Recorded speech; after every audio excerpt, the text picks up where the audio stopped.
Welcome to my YouTube channel. आज मैं आपको आपके बीच में सोशल साइंस डिस्कस करने जा रहा हूँ। अगर आपको ये वीडियो लेक्चर अच्छा लगे तो आप ज़रूर सब्सक्राइब करें मेरे चैनल को। सबसे पहला क्वेश्चन है, बाबर के आक्रमण के समय दिल्ली का सुल्तान कौन था? पहला ऑप्शन है बहलोल लोदी, दूसरा ऑप्शन है इब्राहिम लोदी, तीसरा ऑप्शन है सिकंदर लोदी, चौथा है राणा संगा। तो इसका आंसर होगा इब्राहिम लोदी। इब्राहिम लोदी इब्राहिम लोदी इब्राहिम लोदी इस उस समय दिल्ली का सुल्तान थे और बाबर जो उज्बेकिस्तान से आया था भारत, और उन्होंने मुगल साम्राज्य की स्थापना किया था और 1524 में इब्राहिम लोदी के साथ युद्ध किया था। पहला युद्ध उन्होंने किया था। ठीक है। दूसरा क्वेश्चन है, 1336 में विजयनगर साम्राज्य की स्थापना किसने की थी? तो विजयनगर साम्राज्य की स्थापना दक्षिण भारत में हरियर तथा बुक्का राय ने की थी। तो इसका आंसर हो जाएगा सी, हरियर तथा बुक्का ने। अगला क्वेश्चन है, निम्नलिखित में से किस क्षेत्र में से साल भर वर्षा होती है? पहला ऑप्शन है मानसूनी। हमें पता है कि मानसून का बारिश जुलाई, अगस्त, सितंबर, अक्टूबर में ही होती है, तो ये नहीं हो सकता है। दूसरा ऑप्शन है भूमध्य रेखीय। भूमध्य रेखीय देखते हैं, भूमध्य रेखीय होगा या नहीं होगा, ये देखते हैं। दूसरा ऑप्शन है भूमध्य सागरीय। भूमध्य सागरीय ये सागर के अराउंड जो मिडिल में है वो एरिया भी नहीं हो सकता है। तीसरा टुंड्रा नहीं होगा, ये ठंड वाले एरिया जो रेगिस्तान होते हैं वो टुंड्रा एरिया होता है। तो इसमें एक ही ऑप्शन बचता है भूमध्य रेखीय। भूमध्य रेखीय ये होता है इक्वेटर पे, भूमध्य रेखा यहाँ पे सबसे ज़्यादा गर्मी होती है, तो गर्मी के कारण एयर ऊपर जाती है और उसके बाद बारिश होती है हर एक शाम को। तो भूमध्य रेखीय में क्या होता है कि सालों भर बारिश होती है। अगला क्वेश्चन है, समान वर्षा की मात्रा वाले स्थान को मिलने वाली रेखा को क्या कहा जाता है? आइसोबाथ। पहला ऑप्शन है आइसोबाथ।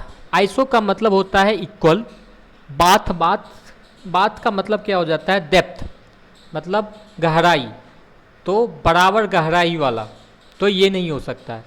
दूसरा है आइसोरायम का नाम वर्ड कुछ होता ही नहीं है। तीसरा ऑप्शन है आइसो हाइट यहाँ पे हाइट ऊंचाई वाला हाइट नहीं, यहाँ पे हाइट HYT, तो आइसो मतलब बराबर, HYT हाइट मतलब हाइट ग्रीक वर्ड में होता है रेनफॉल, बारिश, तो आइसो हाइट मतलब समान बारिश वाला इलाका। तो और चौथा ऑप्शन है आइसोनेप। आइसो बराबर, नेप का मतलब हो जाता है आपका क्लाउड, मतलब जहाँ पे बराबर मात्रा में बादल लगता है। तो इसका आंसर हो जाएगा सी, आइसो हाइट। अगला क्वेश्चन है, वायुमंडल की आर्द्रता मापने वाला यंत्र है मैनोमीटर। मैनोमीटर से हम फ्लूइड जो कि मतलब लिक्विड जो जैसे पानी, इन सब का हम दाब मापते हैं, तो मैनोमीटर ऑप्शन नहीं होगा। हाइड्रोमीटर क्या होता है? हाइड्रोमीटर से हम जांचते हैं कि किसी भी लिक्विड का डेंसिटी क्या है, मतलब किसी भी जो लिक्विड होते हैं उसका कितना डेंसिटी है, तो ये भी नहीं हो सकता। हाइग्रोमीटर का होता है, ये होती है हाइग्रोमीटर वायुमंडल में जो नमी होती है उसको नापने के लिए हम हाइग्रोमीटर का यूज करते हैं, तो इसका आंसर हो जाएगा हाइग्रोमीटर। और हाइड्रोफोन का मतलब हो जाता है कि हाइड्रो मतलब वाटर, फोन मतलब साउंड, तो पानी में हम साउंड जो डिटेक्ट करते हैं, साउंड डिटेक्ट करने वाला जो यंत्र होता है उसको हाइड्रोफोन कहते हैं। अगला क्वेश्चन है, ओजोन परत पृथ्वी के लोगों की रक्षा करती है किससे? तो ओजोन परत जो है हमें रक्षा करती है पराबैंगनी किरणों से, जो कि सूर्य से निकलती है। तो इसका आंसर हो जाएगा सूर्य से निकलने वाली पराबैंगनी किरण। इसमें एक ऑप्शन है रेडियोधर्मी तत्वों से। रेडियोधर्मी क्या होता है कि जो पृथ्वी से निकलता है जो रे, उसको रेडियोधर्मी रे कहते हैं। तो इसका आंसर डी होगा। अगला क्वेश्चन है, चीन सागर में आने वाले उष्णकटिबंधीय चक्रवात को क्या नाम दिया गया है? पहला ऑप्शन है टाइफून। तो इसका आंसर हो जाएगा आपको ए। टाइफून जो होता है, जो भी चक्रवात आती है चीन के इधर, तो उसको हम टाइफून कहते हैं, वहाँ पे लोग टाइफून कहते हैं। सुनामी जो होता है कि भूकंप के बाद जो बाढ़ आती है समुद्र से, उसको सुनामी कहते हैं। टोरेंडो अमेरिका में यूज किया जाता है चक्रवात को। हरिकेन भी अमेरिका में ही यूज किया जाता है। तो इसमें आंसर एक ही ऑप्शन है, टाइफून ए। अगला क्वेश्चन है, विश्व का सबसे बड़ा गेहूं उत्पादक देश कौन है? तो इसमें सबसे ज़्यादा गेहूं उत्पादन करता है चीन, उसके बाद भारत। तो इसमें आंसर हो जाएगा चीन। अगला क्वेश्चन है, विश्व में केले का सबसे ज़्यादा उत्पादन कहाँ होता है?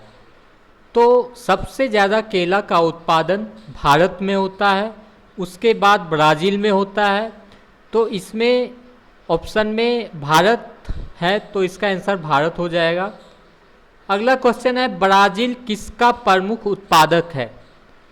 इसमें कपास जो भारत में सबसे ज़्यादा उपजा होती है, तंबाकू भी भारत में सबसे ज़्यादा होती है, कोको और कॉफ़ी। कोको जो है इंडोनेशिया इधर में सबसे ज़्यादा होती है, और इसमें एक ही ऑप्शन बचता है सी, कॉफ़ी। तो ब्राज़ील का ब्राज़ील जो है कॉफ़ी का प्रमुख उत्पादक है, आंसर सी हो जाएगा। अगला क्वेश्चन है, निम्नलिखित में से कौन सा बंदरगाह कॉफ़ी पतन के नाम से जाना जाता है? तो कॉफ़ी पतन के नाम मतलब कॉफ़ी पतन का नाम से जाना जाता है। तो ये जो है ब्राज़ील में एक एरिया था, सेंटोस एरिया नाम है, वो वर्ल्ड वार 2 के समय सबसे ज़्यादा कॉफ़ी उत्पादन करता था। लेकिन वहाँ पे एक येलो रिवर था, जिसके कारण वो जो पोर्ट था वो पोर्ट जाम हो जाता था। तो उसके बाद वहाँ पे कॉफ़ी का उत्पादन घट गया और अब तो ख़त्म ही हो गया।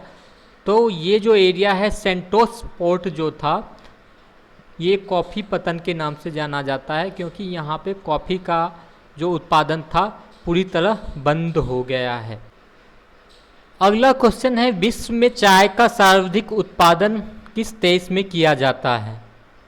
तो चाय का सबसे ज़्यादा उत्पादन पहले नंबर पे चीन है, दूसरे नंबर पे भारत है, और अगला 2 ऑप्शन जो है इंग्लैंड, रूस, ये तो हो ही नहीं सकता है। तो सबसे ज़्यादा उत्पादन चीन, ऑप्शन बी होगा। अगला क्वेश्चन है, विश्व में प्राकृतिक रबर का सबसे बड़ा उत्पादक देश कौन सा है?